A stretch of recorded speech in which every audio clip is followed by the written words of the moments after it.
Hi there, and welcome to this day in history for March 20th.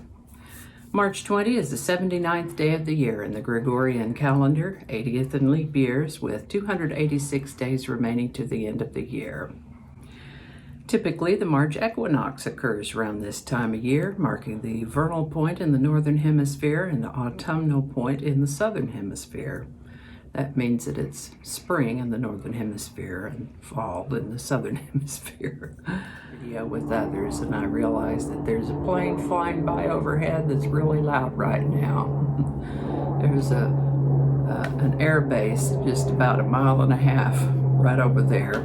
Every day is an air show where I live. So we'll give that a moment to pass while Alrighty, the plane has passed, so we'll try this again. Today's word is racketeer. Racketeer is a noun that means one who obtains money by illegal means, usually involving intimidation.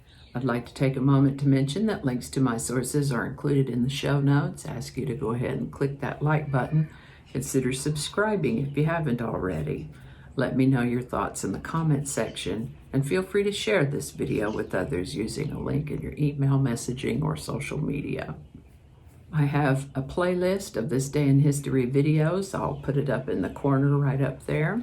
And with that, we're going to start in the year 1345, when the pandemic known as the Black Death was blamed on an unusual astronomical configuration that took place on March 20th, 1345. Of course, we know that the bubonic plague was actually caused by a particular bacterium, which was initially transmitted by fleas from infected rats. And of course, once it took off, it didn't need fleas.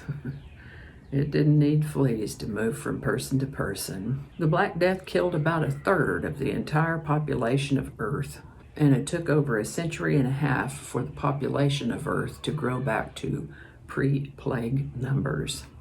The plague periodically popped up after that, but never again in the pandemic proportions of the 14th century. The Dutch East India Company was established on March 20, 1602.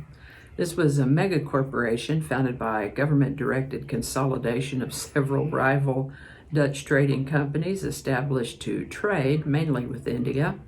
Best I can tell, they traded mostly in textiles, silk, spice, coffee, sugar cane, and wine. And it looks like they also offered shipping services. The Dutch East India Company had a Dutch name that I won't try to pronounce here, but initials were VOC. VOC issued bonds and shares of stock to the general public and became the world's first publicly listed company. Many modern-day companies have followed the business model of the VOC. We've talked about Sir Walter Raleigh before. He fell in and out of favor with various heads of state for various reasons, and on March 20th, 1616, Sir Walter Raleigh was freed from the Tower of London after having been imprisoned there for 13 years.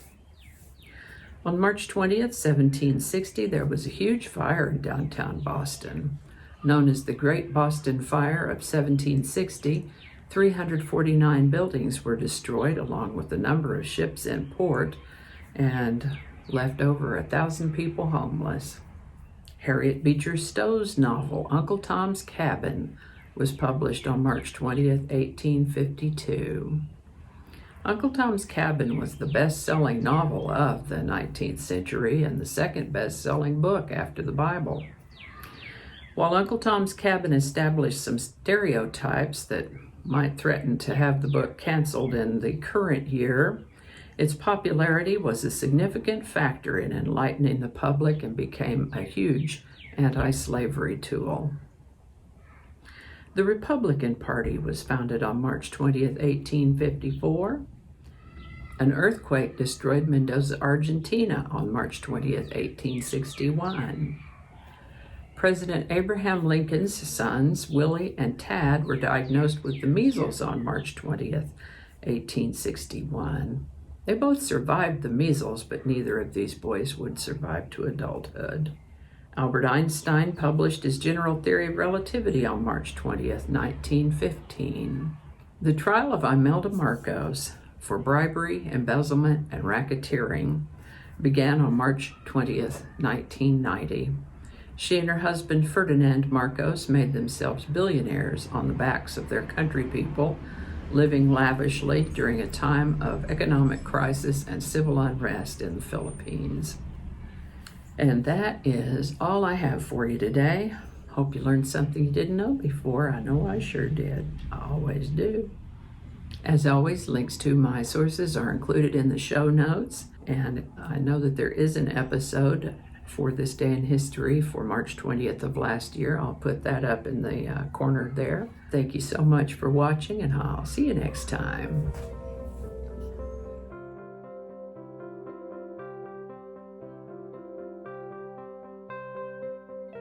Oh, we're still recording. Okay, good. Not 1919. Okay, let's read that again. Okay, well, we'll cut that part out. Cut that one out. Snip it right out. Thank goodness for editing. 95, Mississippi. Okay.